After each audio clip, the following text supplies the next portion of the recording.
She remembered the smell first. Wet adobe at dawn, wood smoke braided with the tang of river mud, the thin, metallic sweetness of tea boiled over a clay stove. The sense of place arrived before any map would have allowed her to name it. In the small apartment on the third floor of a 19th century building in San Telmo, Marta Valdez would wake at night and write addresses she had never held, lists of names she had never heard from lips that had never spoken to her. She described a plaza ringed by low houses with blue doors, a narrow bridge that arched over a lagoon full of reeds, and a bell that tolled in a pattern she said had made the men in the village turn their heads as if listening for a ship that never came. Marta was 34, a primary school teacher known for her steadiness and the faint laugh that tipped behind her sentences. She had lived her life within the fold of Buenos Aires, her mother a seamstress, her father a tram driver, without the 2-hour journeys or the migratory histories that sometimes made a person in Argentina carry another map inside their chest. Her language was Porteño Spanish. Her childhood photographs showed the riverbank in summer, the city's tram lines like threads of a familiar tapestry. Then, one autumn evening after a fever she could not remember catching, she began to speak of a place she had never visited but remembered as if she had been born inside it. At first, people in her neighborhood treated her descriptions as charm, an eccentricity that lent a human stripe to the otherwise gray winter. But her talk had particulars: the name of a midwife who scraped limes with a bone spoon, the cadence of a local proverb children used to frighten one another into finishing their soup, the nicknames men conferred on each other at the market. She knew the name of a small river, Rio Sombra, and could recite the sequence of families who had owned the corner shop over half a century. None of these names appeared in any registry Marta had access to. No one in her family recognized the surnames. Yet when she drew the layout of the village on a scrap of paper, the map bore the sort of irregular logic that comes only from lived geographies. The slope of a lane where rainwater pooled, the unorthodox angle of a lane that bent around a single, stubborn olive tree. Within weeks, a small current of attention traced toward her. A neighbor began to record her sentences in a spiral notebook. A parish volunteer took the sketches to an acquaintance at the city archive. The archive gentleman, a white-haired custodian named Rodriguez, smiled at the first story and shelved the paper among other charming curiosities. Then Marta spoke a surname Rodriguez had never seen in the index, a surname that, by an odd coincidence, was written in a margin of an old estate ledger he had catalogued years ago from a donor chest labeled simply Provincial Miscellany. It would have been a quirk, but the ledger had been misfiled for decades in a box of municipal receipts. When Rodriguez leafed through it, he found a brittle page that referenced a village called Pueblo de la Isla, an isolated riverside settlement mentioned once, 3 entries across one summer in 1902, then nothing. The page held a notation: population relocated, details omitted. There were no coordinates, and the ink smudged as though hurried hands had wanted to erase the place from sight. For a moment, the archive felt like a sleepy cathedral, and 2 old pages pressed between catalogs were enough to change the direction of a life. Word reached a small radio host who did a local segment on curiosities. The station sent a young reporter named Lucia to Marta's apartment. Lucia came with a tape recorder, the sort of recorder that took the sheen off a voice and made statements look official. Marta, for reasons she could not explain, recited her memories with the light of someone reading aloud from a well-worn book. She described festivals in October where children would drag lanterns shaped like fish, a procession that always took a detour past the same blind alley because there was a stone that whistled at night, and an old salt merchant with the permanent smell of mussel shells on his fingers. Lucia recorded everything. When she transcribed the interview, she added brackets, dates, and a margin note. Investigate Pueblo de la Isla. By the time Lucia reached for municipal records, the line between curiosity and inquiry had thinned. Whoever had misplaced the ledger was long gone. Archival clerks shuffled stacks, asked for file numbers, and made phone calls. A map drawn by a surveyor in 1927 offered a faint suggestion of islands along a bend of a river in the northern provinces, an inked line that might be something or nothing. The provincial cartographer sent photographs taken from a low-flying plane in the early 1940s, pale patches and the long snags of trees, but no clear settlement. Even the old names that Marta had given, El Portón Azul, La Casa del Tejadillo, did not appear in any census. And yet the pattern of Marta's recollections grew sharper. The names repeated. The old bell's rhythm returned in her speech as often as punctuation, and she began to dream of faces, sleeping in shifts as if a community of them took turns to inhabit her nights. Someone at the university heard the radio segment. In the austere offices of the Department of Cognitive Studies, a junior lecturer forwarded the clip to Dr. Mateo Alvarez, a neuroscientist and clinical researcher who had made a small name for himself in studies of memory consolidation and cultural transmission. His lab had published papers on urban legends and the way small communities preserved lexicons through ritual. He was a man of method and measurements. He collected data where others told stories. His specialty was skepticism married to instruments, EEG caps, audio spectrographs, and the habit of not making a claim without a control. Mateo arrived with a notebook full of clinical calm. He interviewed Marta for 2 hours under warm lamps, not because he thought the woman's memories were sinister, but because she presented a neat puzzle, a coherent, detailed schema of place without the usual life history that produces it. He placed an electrode cap on her scalp, asked about her childhood, and listened. Her brain waves were ordinary, alpha and beta peaks like many readers of the quotidian, until she described a festival she insisted had always occurred on the first day of spring in a place that never existed on any official map. The EEG flickered slightly, a small window of theta frequencies that psychologists often associated with deep mnemonic retrieval. But what made Mateo sit up was the way she described a bell with numbers.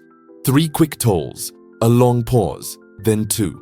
The pattern, when turned into a waveform by his portable spectrograph, produced a repetitive contour he could compare to nothing in his database, but which felt structural, more song than noise. He began an outward inquiry with a methodical, almost legal approach. He assigned a grad student to cross-reference shipping manifests and religious orders. He wrote to colleagues in provincial historiography for possible leads. He asked Marta to recount, if she could, the name of the village in what she claimed was the old slang. She answered without hesitation, Pueblo de la Isla. The name sounded like a small apology. The local authorities accepted a polite request to open a file, which during bureaucratic months often meant nothing. But in this case, it moved a paper between hands and a glance in the right direction. One archivist in particular, young, obsessed with marginalia, found a faded note in an 1899 missionary ledger. Relocation complete. Withdrew under cloak of night. No explanation, no map, a line that implied removal. The more Mateo looked, the more his role shifted from detached scientist to reluctant keeper of a story. He had expected to return to homogeneous datasets and sanitized experiments. Instead, he found himself holding photocopies of minutes from townships that had half-forgotten names and speaking with people whose grandmothers once wrote letters in handwriting that slid like rivers across paper.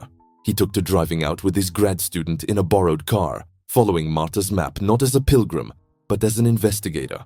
They crossed the Rio Negro, turned gravel into loam, and found a bend where the land's skin thinned into marsh. The satellite photos he ordered were grainy, but suggested patterns, a regularity of clearings and brushes that might, with generous hypothesis, correspond to human habitations. On the edge of the marsh, farmers who had inherited small plots from absentee owners spoke of changing river courses and of crop failures in a tone of routine stoicism.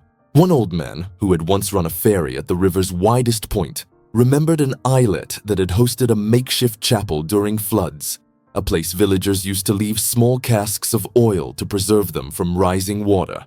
He had no name for a village, yet when Mateo mentioned Pueblo de la Isla, his eyes narrowed as if pulling on a memory that did not belong to him. There was a place like that, he said finally, but it was swallowed by the mud in 32. We pulled the bell out of the muck.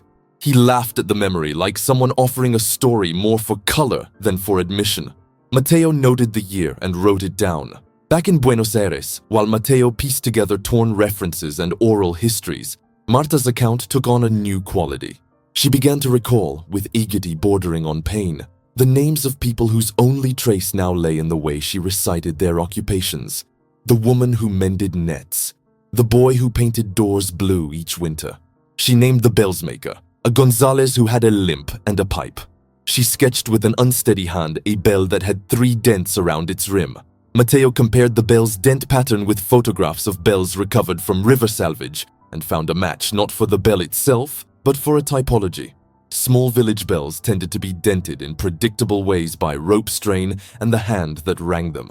The pattern in Marta's mind, he realized, was not entirely implausible given the sort of wear a bell sees in a life of small, repetitive tasks.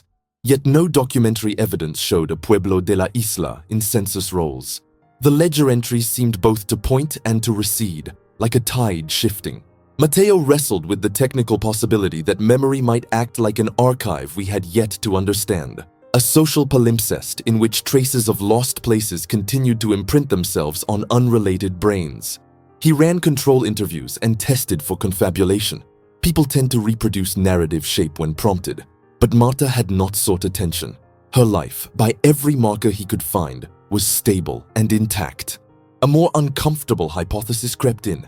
If such a place had been intentionally erased, its records burned, its people relocated, then the absence might have produced echoes in the region's social memory.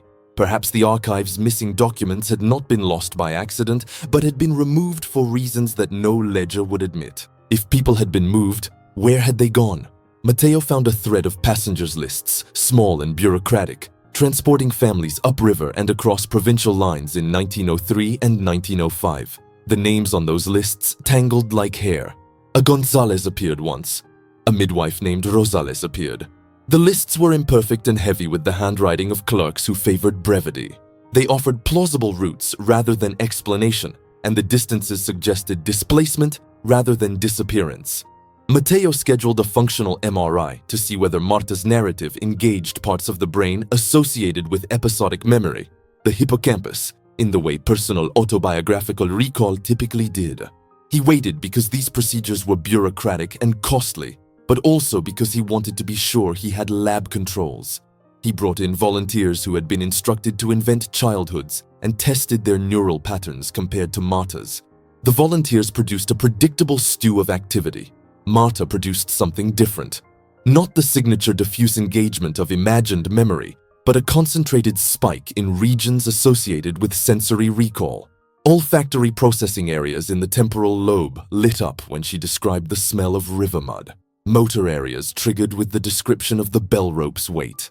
The findings complicated what had been a neat story. Marta did not merely reconstruct.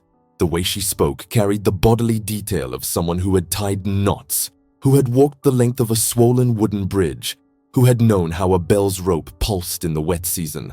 Mateo, committed to skepticism, nevertheless felt something akin to reverence when he played the scans and saw the visible testimony of a mind shaped by a geography he had not found.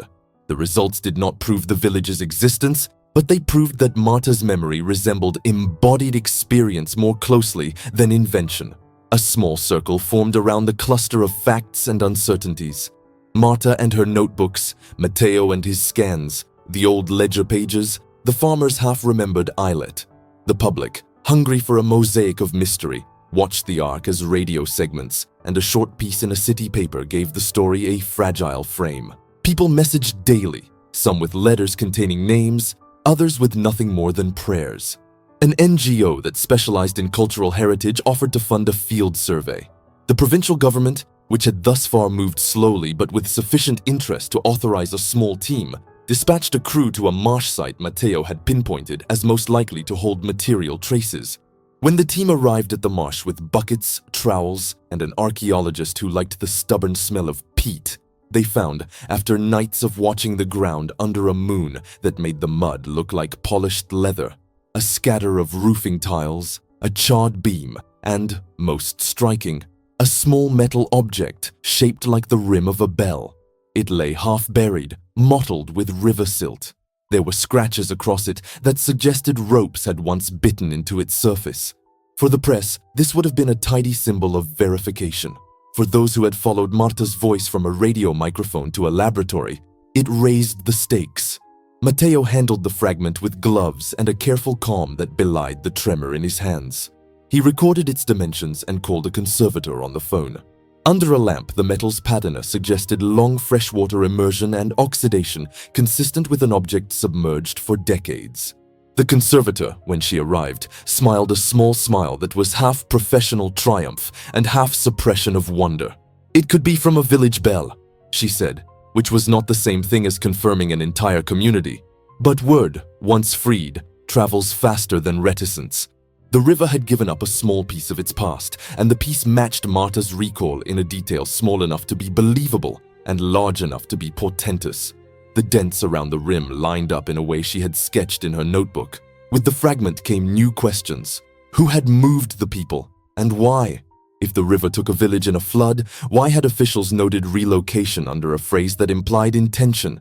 Matteo found in a rusted file a single sentence, terse and bureaucratic. Relocation for public works and security. Records destroyed to prevent unrest. The line sat in a paper trail like a closed mouth, leaving a small scar. The local oral histories muttered about a malaria outbreak and a military requisition that had come 3 months after. No coherent explanation formed. Instead, there were multiple small truths crossing like migrating birds. For Marta, the tangible confirmation of the bell's rim altered the shape of her nights. She no longer spoke merely in lists and images. She began to tell stories about how children had played a game that involved dropping pebbles into the river by stealth and counting the ripples. Her voice sometimes broke on particular names. Matteo supervised additional scans and interviews, taking each coincidence seriously, but always seeking to buffer wonder with method. He became, in the soft way scientists sometimes do, a steward of ambiguities, someone who held instruments like talismans and still respected the human story that those devices could not wholly explain. The case, however, turned public in a way that felt dangerous to many insiders. Political men smelled a story they could fold into narratives about regional neglect. A provincial deputy called for an investigation into historical wrongs. A tabloid wrote a breathless piece about ghosts in the marsh. The more the story ballooned, the more certain channels conspired to close. An informal representative of the archives was asked, in a way that carried the weight of unspoken threat, to leave the records in place, and the provincial grant that would have paid for fieldwork quietly evaporated. Matteo received a letter from his dean suggesting more discretion. The dean's letter was bland, composed of moralized phrases about reputational risk and fiscal responsibility. The conservator who had cleaned the bell fragment left town with a resigned face and a story about family issues that could not be pried open. In the weeks that followed, the public's appetite fanned between compassion and spectacle. Marta retreated from late-night interviews. Her handwriting, once flowing, developed pauses and tremors. She began to say things that made the people closest to her uncomfortable, that sometimes, when she closed her eyes, she could feel a hand on her shoulder near the bell's rope, and that once she smelled the particular tea again without any kettle. These sensory intrusions nationalized the mystery. What was private, interior, became a public puzzle. Matteo, who had trained himself to be an engine of rational doubt, found his own line of certainty loosening. The scans remained data. The bell fragment remained a bell fragment, but the pattern accumulated like eavesdropping, an engraved surname in a ledger, a farmer's memory of an eyelet, a woman's recitation of a bell's dent pattern. Somewhere between empirical persistence and human testimony, a narrative took shape that neither methods nor memory could entirely own. The question that hovered, persistent and composed like a refrain, was not merely whether Pueblo de la Isla had ever been plotted in cadastral maps, but whether a community could survive in the shared memory of others even after its physical traces had been smoothed by time and river. When the initial flare dimmed in the press, the marginalia returned to its boxes and the radio host moved to other curiosities.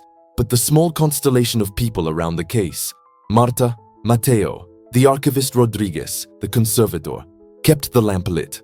They understood, each in their own vocabulary, that they had stumbled into a thing that resisted tidy classification, an absence that behaved like a presence.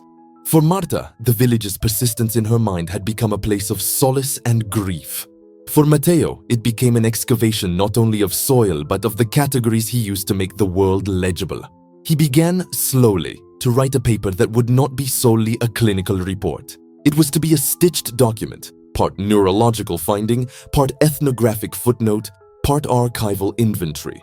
An attempt to say loudly and clearly that human memory could curl in ways the textbooks did not always predict.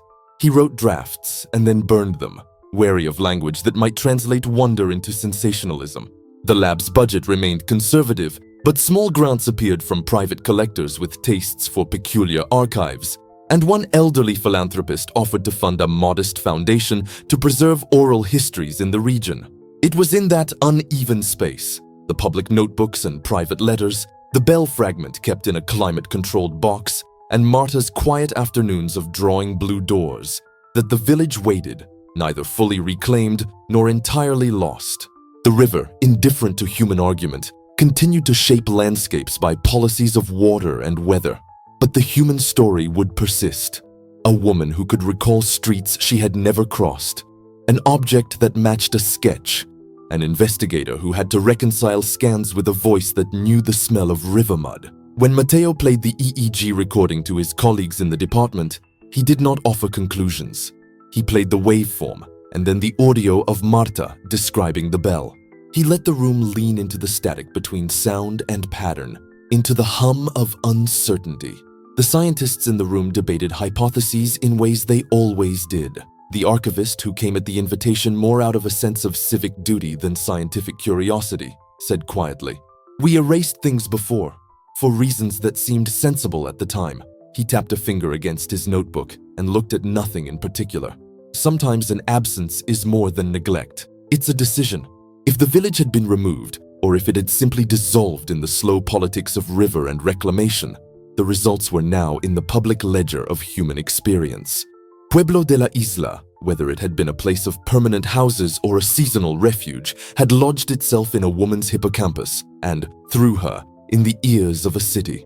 The existence of that lodged memory, its stubborn insistence, would come to matter in ways that no cartographic line could capture. For the people who followed the case, the bell fragment and Marta's sketches were not mere artifacts. They were evidence of a relationship between place and mind that refused to be explained away. The day Mateo drove back to the marsh to look at the site by himself, the sky was low and galvanized with rain. He stood at the river's bend and listened. No bell rang. Water moved with the simple ergonomics of current and gravity.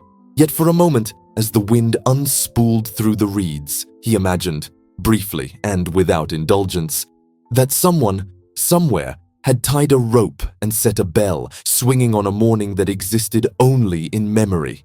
He folded his hands against the cold and wrote a single line in his notebook. Memory can be a place. We map it poorly because we insist on paper. He did not return to the marsh for months after that final note.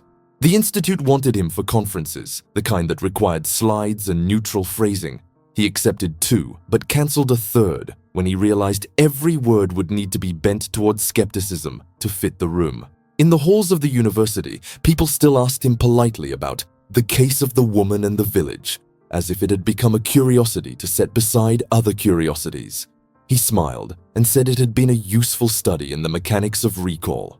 The polite answer saved him from explaining that the case had altered his sense of reality far more than the data ever could. In Marta's apartment, light fell through a curtain of lace she had inherited from her mother. The notebooks now filled an entire drawer. She had begun to color her sketches again, shades of blue and ochre that did not match any photograph of any province.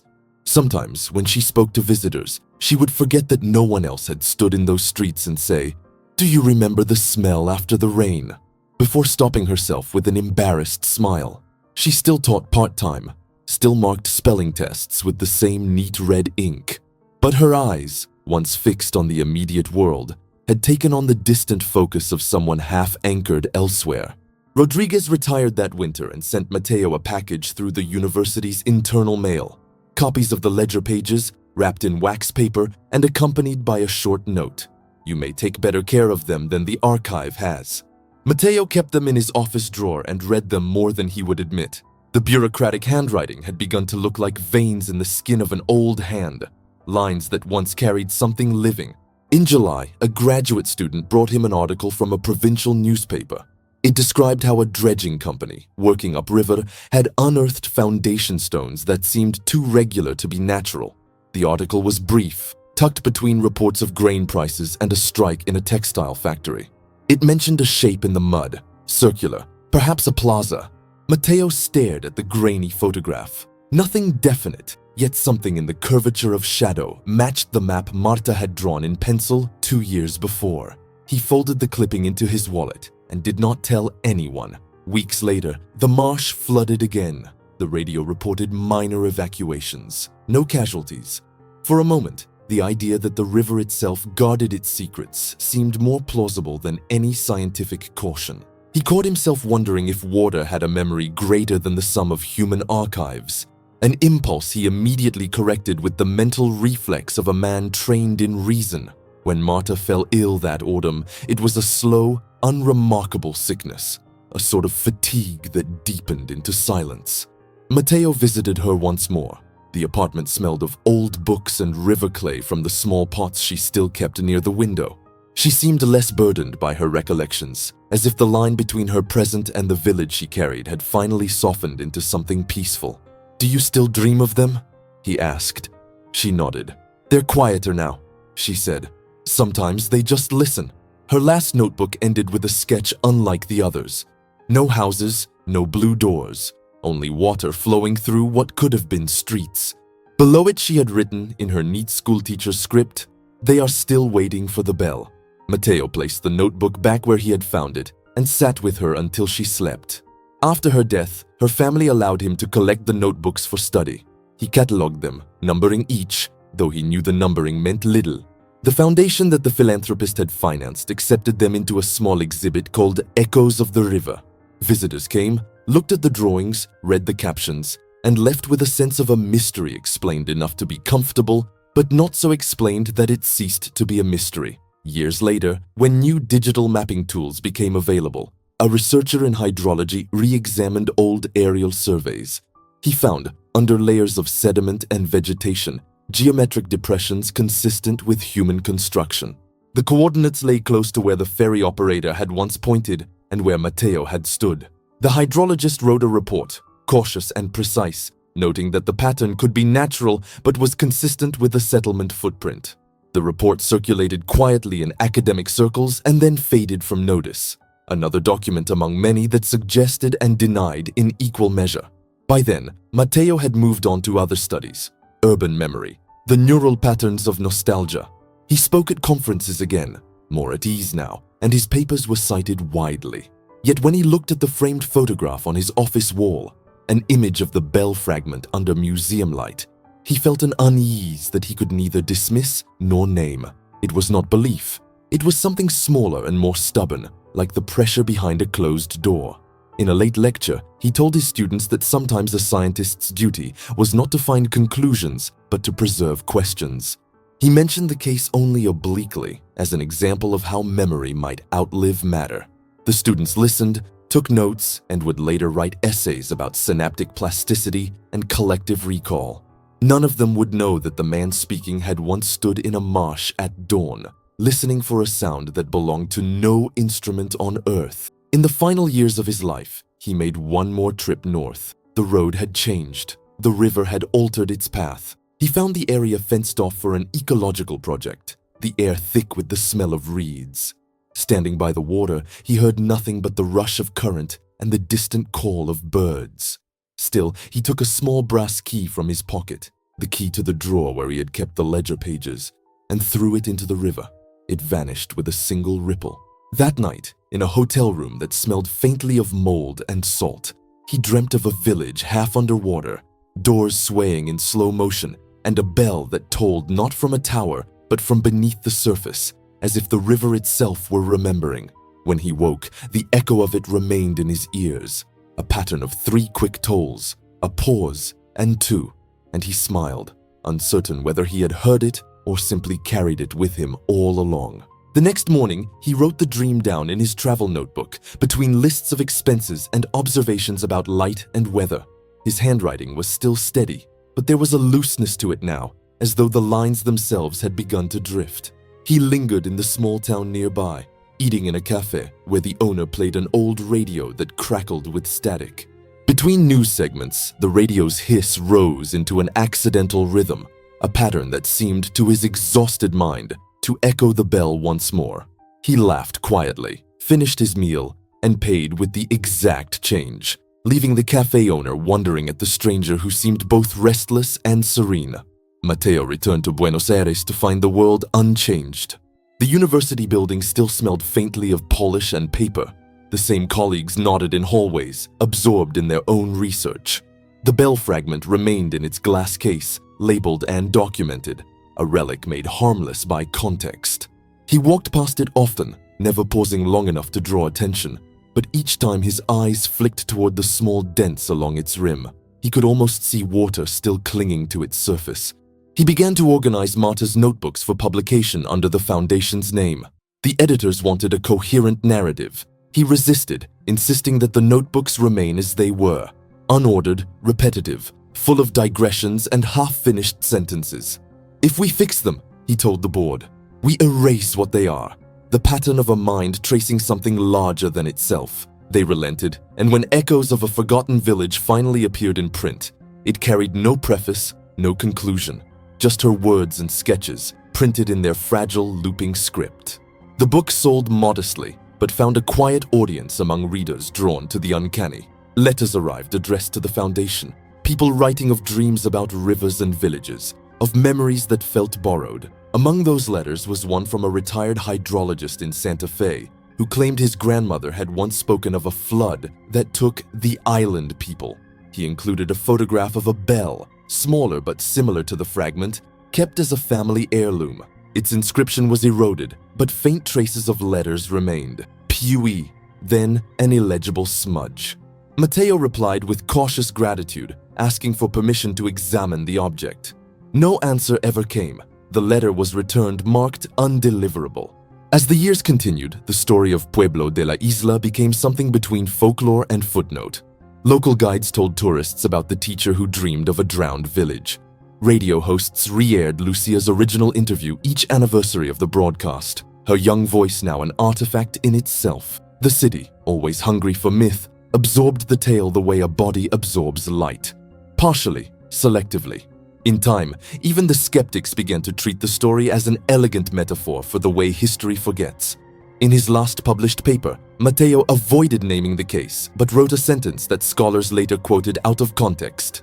"Every act of remembering is also an act of invention. We rebuild what the world has chosen to lose." He meant it as a caution against certainty, but it was received as poetry.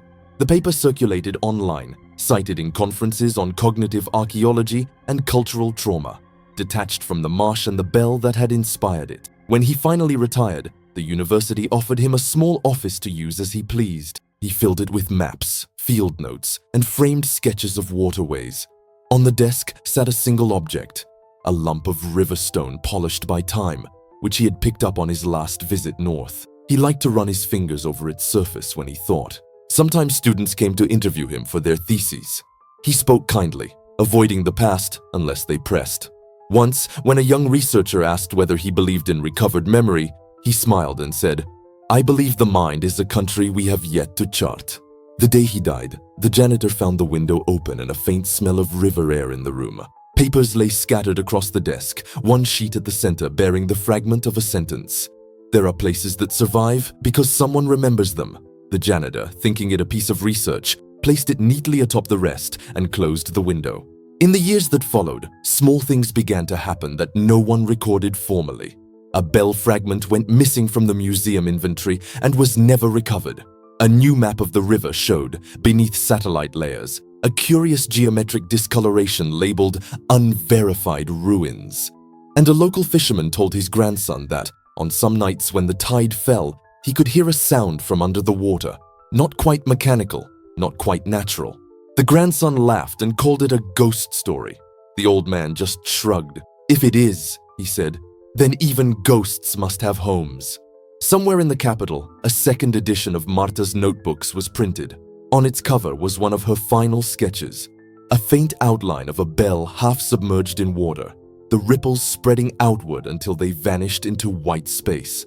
The title below read simply, "The Village That Never Existed." In the quiet years after his death, the story began to breathe on its own. The foundation that had guarded Marta's notebooks continued its modest work, digitizing oral histories and fragments from forgotten towns.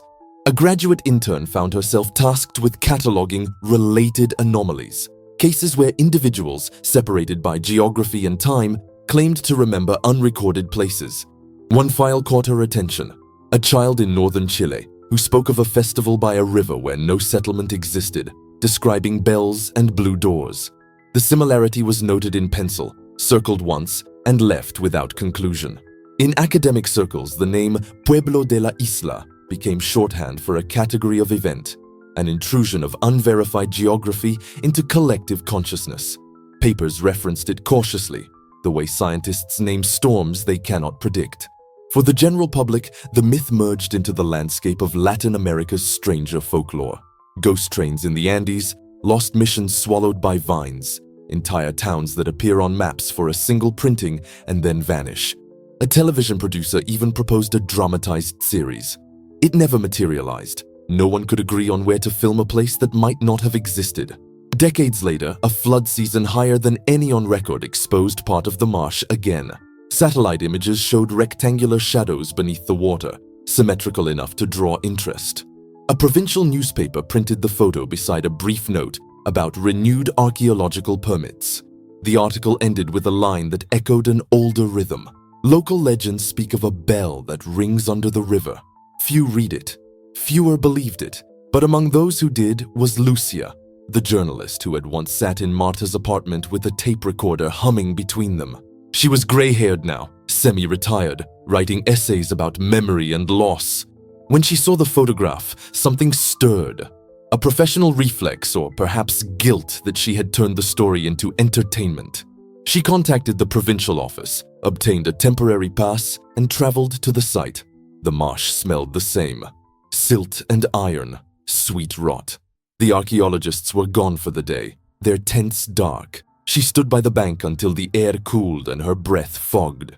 Then, faintly, she thought she heard it, the slow toll of metal underwater. Not loud, but certain. 3 quick strikes. A pause. 2. She did not tell anyone. On the train back, she opened her old notebook.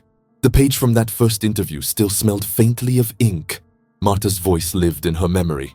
Calm, precise, describing the plaza where the children played with paper lanterns shaped like fish. Lucia looked out the window, saw the flooded fields shimmer under the moonlight, and whispered to no one they remembered. In the following months, the provincial survey published a final report. It listed sediment layers, mineral content, and the inconclusive suggestion of former human activity.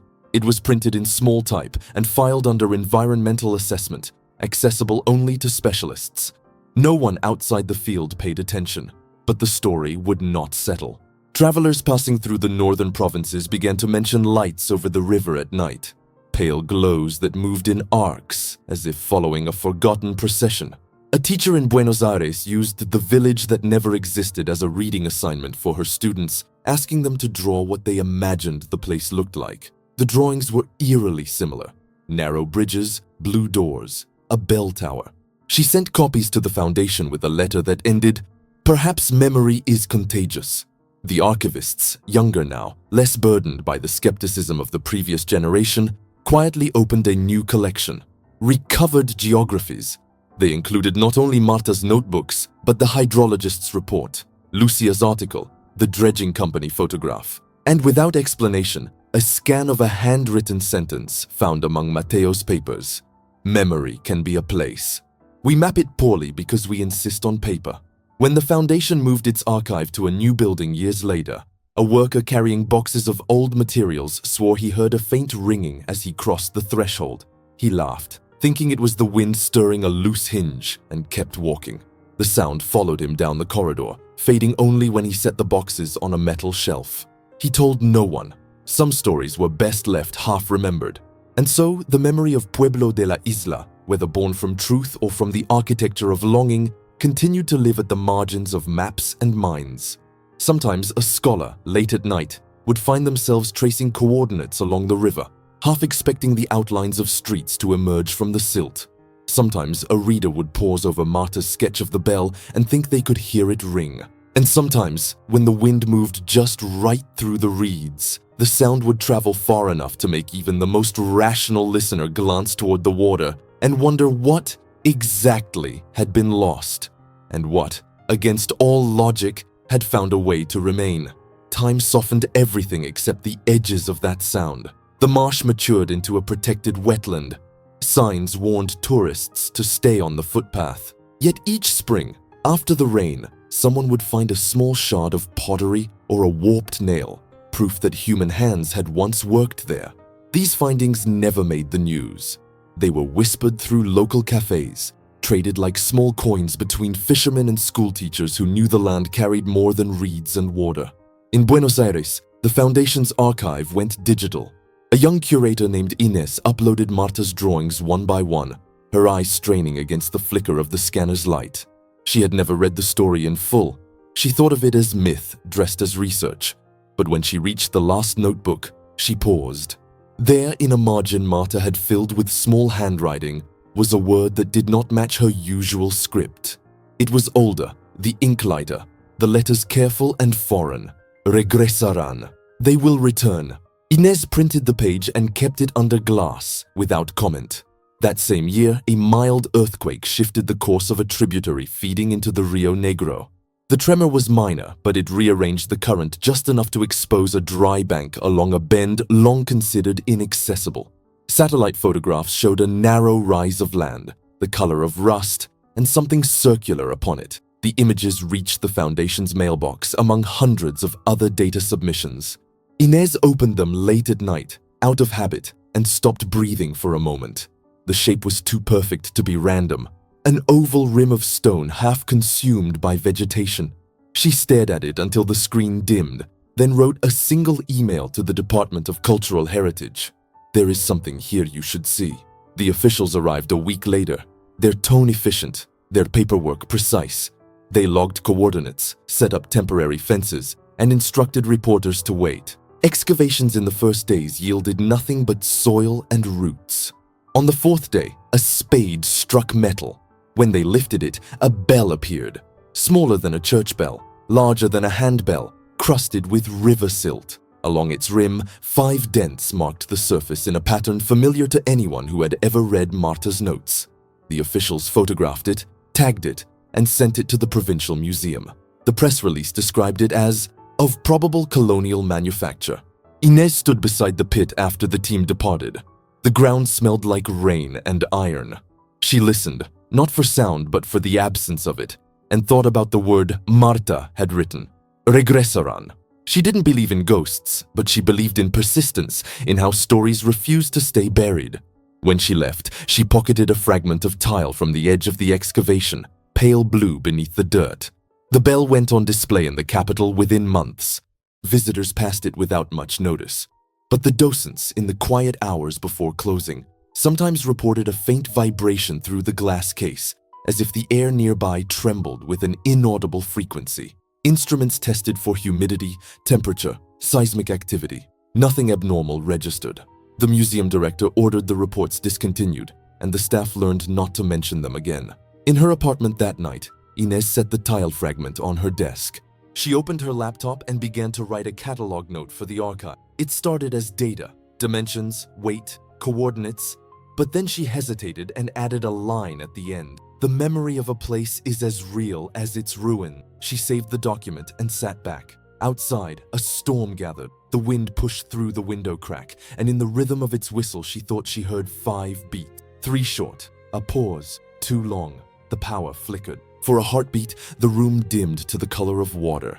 She closed her eyes and saw streets without names, blue doors glimmering through mist, and the reflection of a bell swinging in the dark.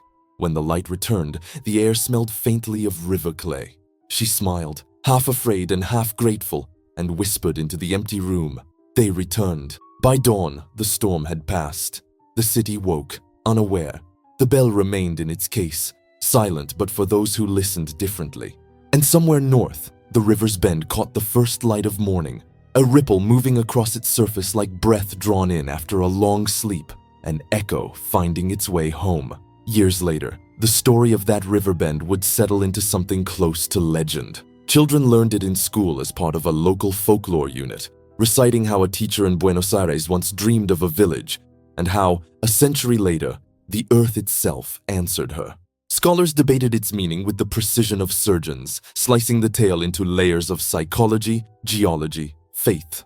None of their dissections erased its heartbeat. Tourists visiting the museum sometimes asked where the bell had been found. The guides pointed north and offered half-truths. Near the marshlands, they would say, or it came from one of the vanished settlements. The precise coordinates were never printed. Someone had decided that leaving mystery intact was safer than satisfying curiosity. On quiet afternoons, when the light slanted across the display, reflections shimmered on the glass like ripples on water. Visitors often photographed that shimmer, unaware that no other exhibit in the room ever caught the light in quite the same way. Inez grew old within the rhythm of her work. The archive changed names, merged with another institution, and moved to a modern building with climate control and tinted windows. She remained its keeper. When interns asked her which file to start with, she always handed them the digital folder labeled Pueblo de la Isla and said, "Begin there. Everything else grows from it." Some of them rolled their eyes, expecting superstition. Others stayed late after shifts, reading Marta's handwriting until the glow of the monitor began to blur. On the 50th anniversary of the bell's discovery, the museum organized a commemorative exhibition, Water and Memory, Lost Settlements of the Southern Rivers. Curators from several countries attended. They discussed colonial records, hydrology, oral testimony. But during the opening speech, Inés, now gray-haired and slow, stood at the podium and read a single sentence from Mateo's notebook. Memory can be a place. We map it poorly because we insist on paper. The hall fell silent. No one clapped immediately. The words seemed to hang in the air longer than sound should. That night, after the crowd dispersed, she walked alone through the exhibit. The lights were dimmed, the corridors empty. She paused before the bell's case. For the first time, she reached out and pressed her palm flat against the glass. It was cool, lifeless, but beneath her touch, a faint hum seemed to gather. Not a tone, not quite vibration, but a sense of pressure, as if something on the other side recognized the warmth of her hand. She closed her eyes. The silence deepened until it was not silence at all, but the suggestion of water moving over stone. When she opened her eyes, she was still in the museum, her reflection overlapping with the bell's shadow. She smiled, whispered goodnight to no one in particular, and walked away. The light above the display flickered once, then steadied. Outside, Buenos Aires pulsed with its usual nocturnal rhythm. Traffic, laughter, rain. No one noticed the low sound that drifted across the river district just before dawn. 5 notes, brief and distant, lost among the city's hum. And somewhere far to the north, under silt and reeds, water moved through the bones of a place that had once been called Pueblo de la Isla. It carried traces of metal, fragments of tile, and the faint vibration of a bell that no longer existed, except in the minds of those who had chosen to remember. The morning came bright and clean. The river shone like glass. And for those who believed, for those who still listened, the world seemed to whisper a quiet truth that defied every map. Some places are not gone. They are simply waiting for someone, somewhere, to remember them again. Years later, no one could say when she vanished. There was no date on the police report, no missing person notice in the paper. Only a quiet absence that spread like fog through the neighborhood. The landlord said her apartment had been found unlocked, the bed made, the windows open to the night air. On the kitchen table sat her notebook, damp at the edges, its last page half written. The river is not outside. It runs through the rooms. The ink had bled, as if the paper itself had tried to remember something it wasn't meant to hold. For months afterward, Anna, her old friend, returned every Sunday to water the plants and dust the shelves. She said she could still smell the same faint scent the woman had described. Wet adobe, wood smoke, and the metallic sweetness of distant rain. But whenever she stayed too long, her watch slowed by minutes.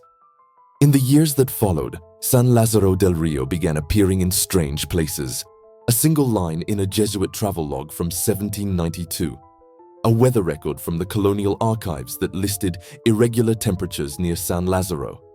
Even a photograph, grainy, sepia, that showed a bell tower half buried in silt beside a river no map could trace. Linguists argued over the origin of the name. Historians dismissed it as misfiled folklore. But one researcher, a young anthropologist from Córdoba, noticed something odd. The handwriting on the old documents matched that of the missing woman's notes. No one could explain it. The paper from 1792 and the notebook from 1983 were identical in fiber and ink composition, separated by 2 centuries yet indistinguishable under microscope. By the time the anthropologist presented his findings, the photograph had vanished from the archive. So had the notebook. And at exactly 3:17 a.m. that night, the automatic bells of San Telmo rang once, though the tower's mechanism had been broken for years. Across the city, those who woke at that sound reported the same thing. A taste of earth in the air, the scent of clay after rain, and a faint impression of standing somewhere they had never been before. For a few seconds, Buenos Aires breathed like another place. Streetlights flickered with the same blue glow that she had once described from her imaginary village. Time loosened its hold. And then, just as suddenly, it was gone. The city returned to its pulse. But in one of the libraries downtown, an atlas now bore a new entry, a faint, handwritten name along the Rio de la Plata. The ink was dry, but the paper was warm to the touch. San Lázaro del Rio,